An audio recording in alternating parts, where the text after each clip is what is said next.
திண்டுக்கல் பூட்டு என்ன வெள்ளை.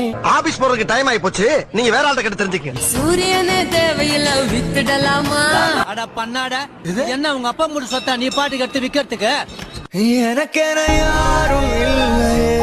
நான் தான் இருக்கேன்ல. ஐயோ நீ இருந்தா என்ன இல்லாட்டி என்ன, போமா கிளம்புமா.